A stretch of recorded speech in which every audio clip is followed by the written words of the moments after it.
Today we're going to talk about different hand positions and see which is the one that suits you best. Indeed, handstands are a skill, and in the realm of skill acquisition, you have two choices. Follow a template, a workout you have found on the internet, and try to apply it to you, thinking if you do things the way they are, you will probably get to their level, or embrace how individually unique you are.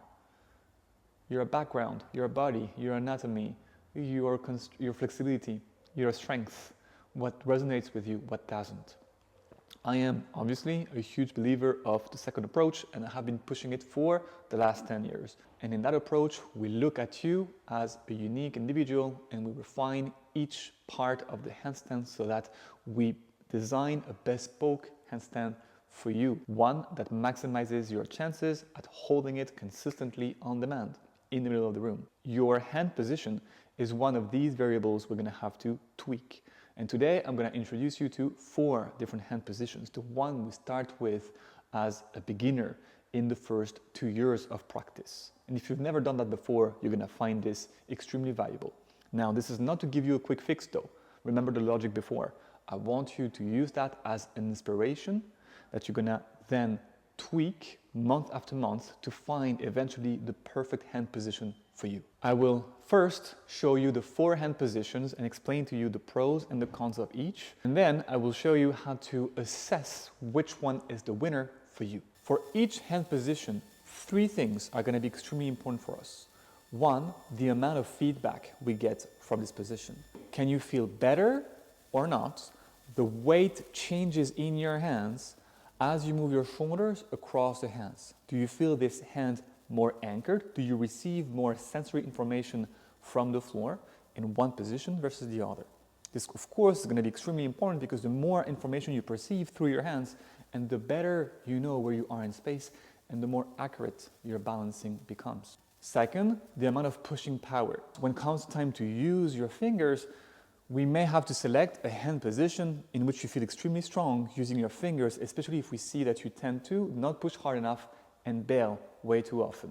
Third, and very importantly, the one that is comfortable to hold. Depending on how flexible your wrists are, not all of these hand positions may suit you, and we don't want you to select one that looks good on paper, but is a bit painful to hold. So first hand position, the spread. You're gonna place your hands flat on the ground and spread your fingers away from each other. To feel these positions, I suggest that you go in this all-4 position and you move your shoulders forward and backwards like so. And pay attention to the 3 things I mentioned.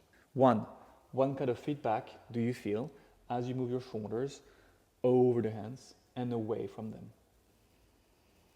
2, is it comfortable to hold here when your shoulders are stacked over the hands? 3, if you push on your fingertips, do you feel a slight or a strong movement at the shoulder level? This is what happens when we balance upside down. And so we want to feel already if the finger action is stronger or weaker in this position. I like the spread because it has a good surface on the floor, which gives us a lot of feedback through the hands. It is also quite wrist friendly, so even people who are not super flexible here won't find too much discomfort in having this position. But it's not the strongest in terms of finger pushing. So if you're someone who struggles to push hard enough,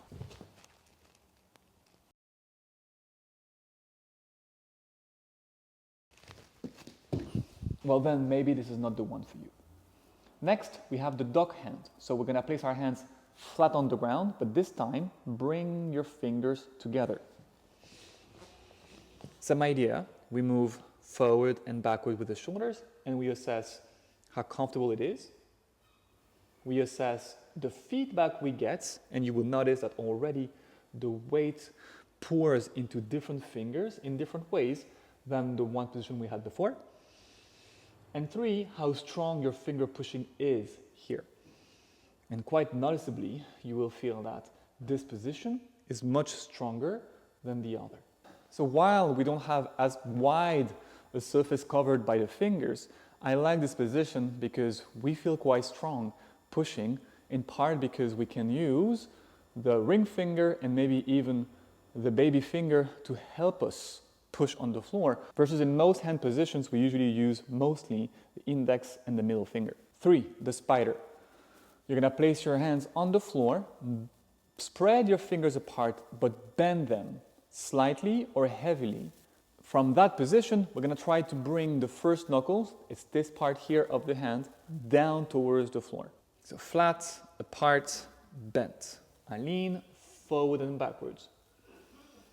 You will probably feel something slightly different around the first knuckles. But if you have tight wrists, this may not be the ideal position. I like this hand position because the fingers being bent allows them to be at the ready to push in a stronger fashion than they would be in the spread or even in the dog hand. It also gives us precious feedback around what is happening at the first knuckles, which is extremely important when it comes to handstands in terms of spatial awareness. This is what I call a red light in your dashboard. And when it leaves the floor, it tells you something about where your handstand is going.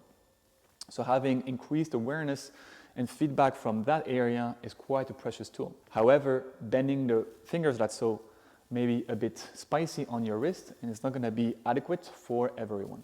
If that's the case, we have another variation, which is gonna be called the cup. In the cup, we bring the fingers together, we bend the fingers, and we allow a gap here under these first knuckles, which is quite friendly for tight wrists. Now, same idea, one last time. Assess how you feel when you go into it, what kind of information you get from your hands, how strong of a finger push you have there, and what your wrists are saying. It doesn't look like it, but the cup is actually used by very advanced hand balancers out there, and you will see it quite often in the one-arm handstand. It is not my favorite because I haven't seen it work the best for 90% of the beginners I have worked with over the last decade. But I want you to try it for yourself and see whether or not it has something to bring to you. The finger pushing is somehow strong. We don't get as much feedback, which is why I'm not a big fan of it, but it is very friendly for tight wrists. Having tried things on all four, you may already know that there is one or two that you prefer and there's one or two that you actually hate because they don't quite vibe well in terms of how much feedback they give you, how strong you feel your fingers are, and the level of comfort you experience when you go through them. So if already you find them uncomfortable, you can probably ditch them.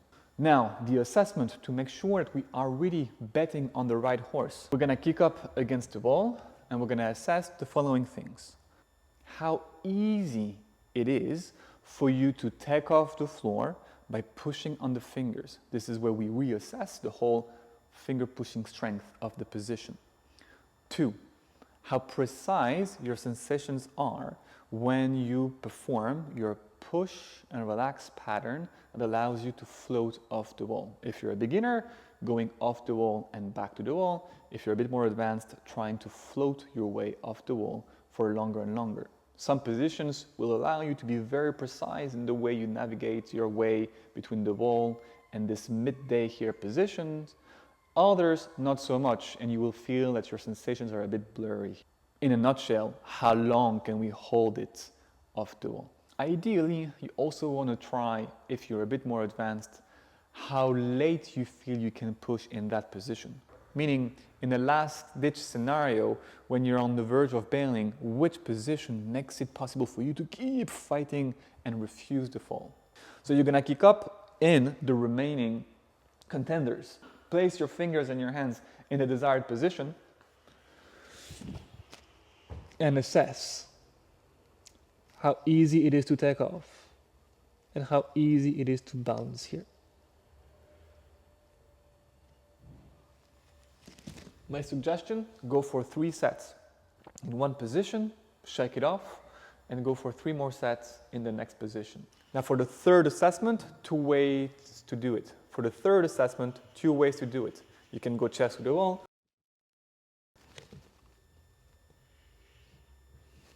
and see how late you can push in the selected hand position.